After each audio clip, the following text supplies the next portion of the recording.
means something and this means something, yeah. This means something and this means something, yeah. This means something and this means something, yeah. This means something and this means something, yeah. This means something and this means something, yeah. This means something and this means something, yeah. This means something and this means something, yeah. This means something and this means something, yeah. This means something and this means something, yeah. This means something and this means something, yeah. This means something and this means something, yeah. This means something and this means something, yeah. This means something and this means something, yeah. This means something and this means something, yeah. Alright folks, welcome to yet another episode of This Means Something with me, your host, your pal, Mikey Joseph O'Connor, man. Just in case you're not familiar, what we do here on the show is every week we go to our good friends over at blogtap.net and we use their random topic generator to generate a topic that I've never seen before or haven't pre-picked or anything for the show. So let's see, we're right there at blogtap.net, generate a new topic. Okay. Alright, so it looks like our topic for the show this week is going to be writers of the 20th century. I think I can do that one. I can make that interesting. Alright, that's the show. Writers of the 20th century. We'll see you there. Alright, folks, so our topic this week is writers of the 20th century, and oh, jeez. I'm sorry. That's my phone. One second. Yeah. Hello? Yes, Mikey, this is your boss. The boss of you. Yeah, I know. What can I do for you? Well, I'm terribly sorry to bother you on your day off, but I was wondering if I could have your opinion about something. You want my opinion? Oh, don't worry. It's nothing professional. I would never ask you what you thought about anything that was actually important on account of my disdain for you. Of course. Yeah, I get that. But I have been doing some writing, and I know you do a bunch of silly crap or something, so maybe you could listen to some of it? Wow. I mean, sure. I'd be honored, boss. Definitely. Okay, here it goes. It was another windy day on the plains for old Mikey and his family. Sometimes the wind got so bad that it would drive the settlers to suicide. Wait. Mikey was not one of those. Excuse me. I'm sorry. What? I couldn't help but notice that the character in the book's name is the same as my name. Is it? Yeah, it is. Are you sure? Yes, I'm absolutely sure. Well, it's just a coincidence, of course. Yeah, of course. Anyway, old Mikey walked up the road to his dirt floor shack. Where he entered, he saw his wife, Mikey, at the spinning wheel. Wait, what? He took her in his arms, and Mikey made sweet, passionate love on the dirt floor, rolling around in their own slippery dysentery sweat. Oh God. What? Is it too romancy? I mean, I know I'm no Nora Roberts, but who is? Do you think she and Fabio hang out? No. They're probably like the Keith Richards and Mick Jagger of the romance novel world. Yeah. They probably have separate dressing rooms, on opposite sides of Walden books when they do signings. Yeah, totally. Well, either way, gross, and I have to say that I hate it. Well, I'm telling you that the erotic adventures of Mikey and Mikey on the prairie is going to be a hit with the mom demographic, and I'm going to be stacking that Lane Bryant cash. Ugh, well, will you at least give me a signed copy? I will not. Okay. Well, are we done? Oh, just one more thing. You're the worst. I know I am. Well, I'll see you Monday. Yeah. Bye.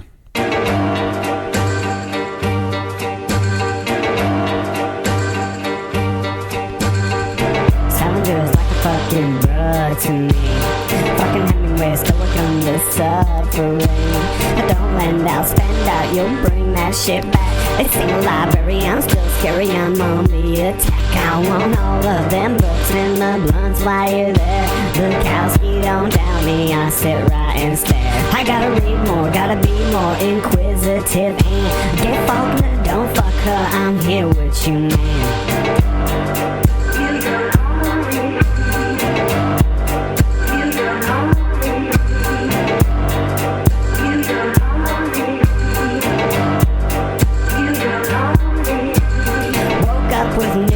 And sat on my chest, got crazy and bad, and then you know the rest. One Kerouac whack, don't stare and whack, I don't believe you.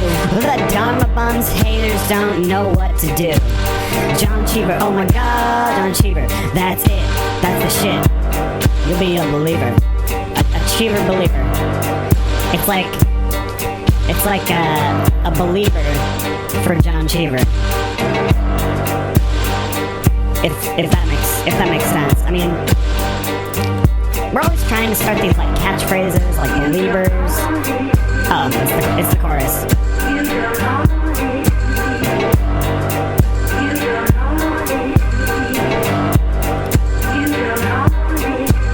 Say you read, but don't fucking lie to me. I never see you at the fucking library. Say you read, but don't fucking lie to me. I never see you at the fucking library. Say you read, but don't fucking lie to me. I'll see you down at the local library. Seriously, support your local libraries.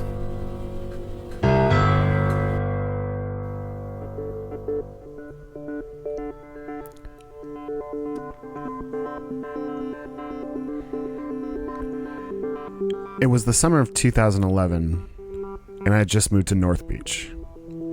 It was an amazing deal that no one has ever been able to forgive me for when I tell them the rent. $250 a month for a room in a house right in the heart of North Beach, a historic part of town. It came with its stipulations, of course. The lady whose name was on the lease was a pill popper with a psychotic, abusive boyfriend that lived there too. Neither of them had jobs, and both of them spent all day hanging out, smoking outside the house, looking homeless. Looking homeless outside their own house.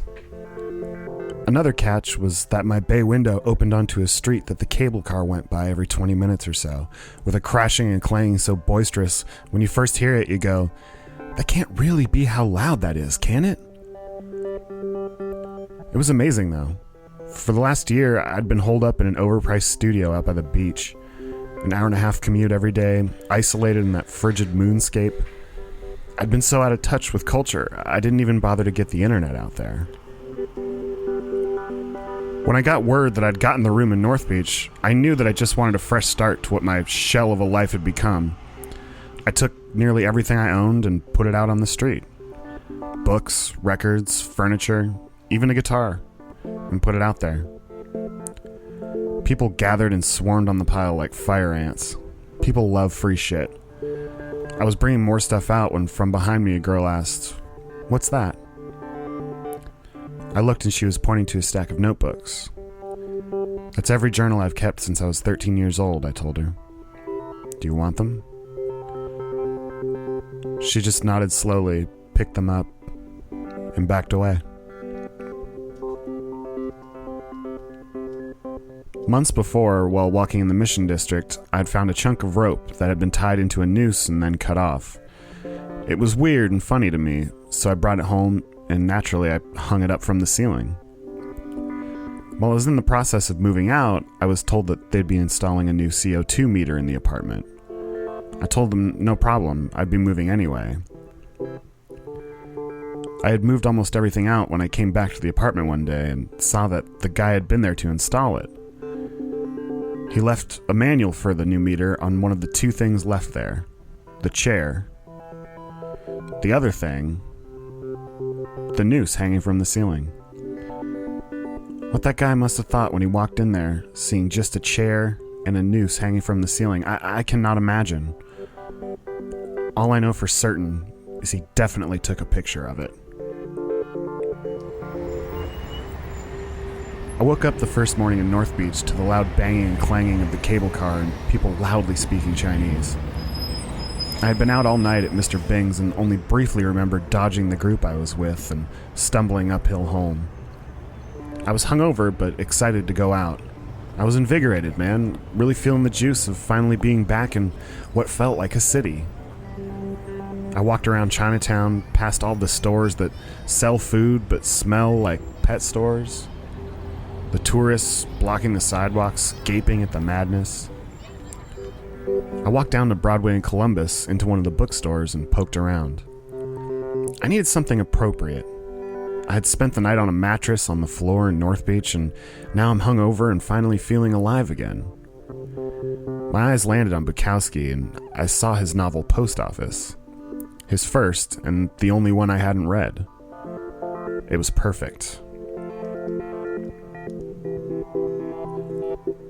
I brought the book up to the counter where a girl with dyed black dreadlocks was working the register. I handed her the book, and she looked at it and said, "All right, I'll sell you this, as long as you promise not to read it and become a misogynist." I stared at her kind of shocked, but what shocked me even more was what came out of my mouth next. It was one of those things that about halfway through saying it, you just think, boy, I hope this is funny, because if not, this is going to go real wrong. I looked at her and said, "Well, I've read everything else of his, and I haven't become a misogynist yet, so why don't you just stop being such a bitch and sell me the fucking book?" There was a brief, terrifying pause. And finally, she and the other guy working busted out laughing. They got it, thank God. I was so glad to finally be among friends.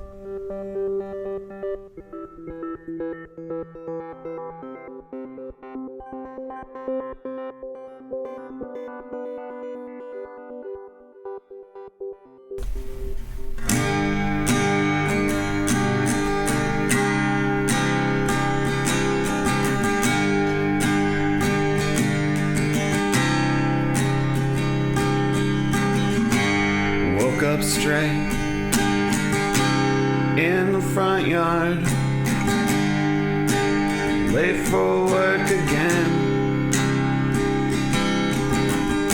When will I learn? When will I learn? Never, and that's okay, 'cause I don't learn from my mistakes.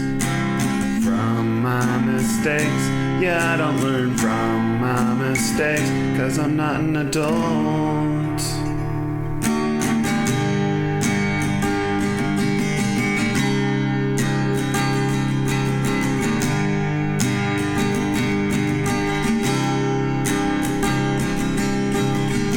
Forgot to pay the power bill again. I guess that's numbers. Was them that was calling me. I guess that makes sense. It was a 1-800 number. Must have been the power company. 'Cause I don't learn from my mistakes. Yeah, I don't learn from my mistakes. Yeah, I don't learn from my mistakes, 'cause I'm not an adult.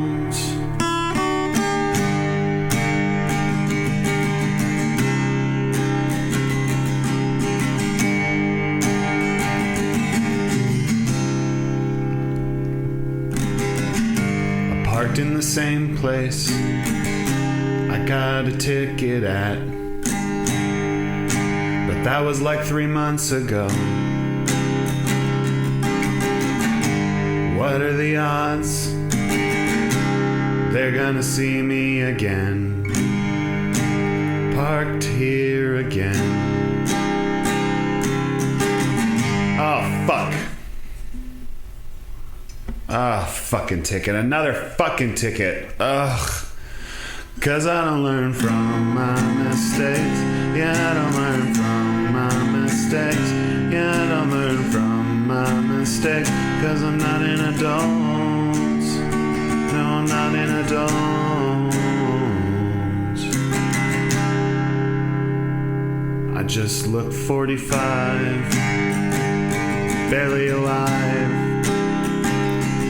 45, can't pay my bills on time.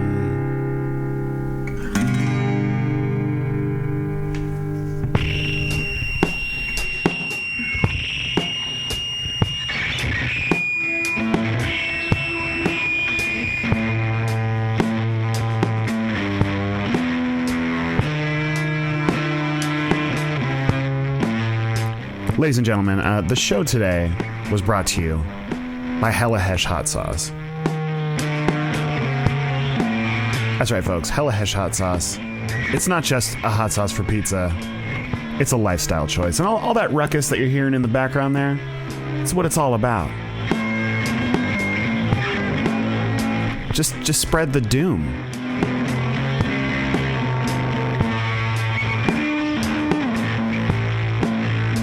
You know, after a late night, you come home, you're sitting there a little bit and you think, well, the only thing left to do is drunkenly stumble to the pizza place down the street. Hopefully not black out, fall in the middle of the road. Look, that's all any of us are hoping for. It's just to not black out and fall in the middle of the road.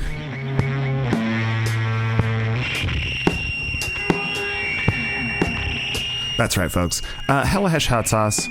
It's a pizza hot sauce. Just for pizza. Developed by me, yours truly. I love pizza. And I especially love hot sauce on pizza, don't you? Isn't it about time that someone developed a hot sauce just for you and your refined taste?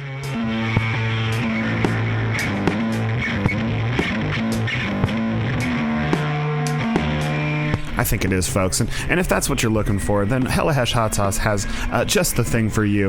Right now, if you go to hellaheshhotsauce.com, you can order any of the bottles of hot sauce we got. We're also selling the label stickers featuring my friend and yours, Mr. Kyle May, on the sticker of Dead Man fame, of Hallucinator, I think is his new band. And you can go there and you can pick those up. But what would be really awesome is if you went to our Instagram, followed us there, just checked out what we had to offer, son. So I'm going to tell you one more time, that's right. This episode of This Means Something was brought to you by hellaheshhotsauce.com. That's right, Hella Hesh Hot Sauce. It's not just a hot sauce for pizza, it's a lifestyle choice.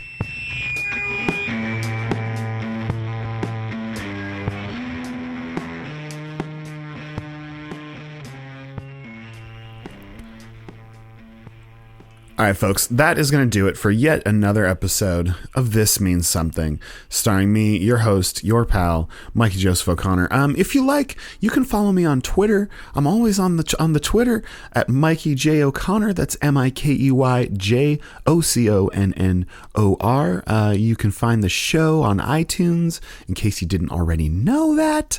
You can find it at thismeanssomething.podbean.com. If you'd like, you can email us at any time. Literally anytime, day or night. I'll be waiting. I don't sleep. I just wait and I refresh the email. You can email us at thismeanssomethingpod@gmail.com. If you have any questions, comments, concerns, questions like, let's see, what's an example? Why are you doing this? Aren't you a 30-year-old man who has like a job and a wife? And don't you have a dog to take care of? Shouldn't you be out walking your dog? Well, yeah, I should be, but instead I'm here entertaining you folks week in, week out, every Thursday on iTunes. If you subscribe, you can get the show directly into your little phone there. You know, your little razor. I think everyone has razors now. The show was written and performed by myself, by me, your host, your pal, Mikey Joseph O'Connor. And again, I just want to thank everybody for listening. You know, this is a treat to do this here at This Means Something. And we'll see you next Thursday with another topic, another randomly selected topic from our good friends at blogtap.net. That's right, blogtap.net.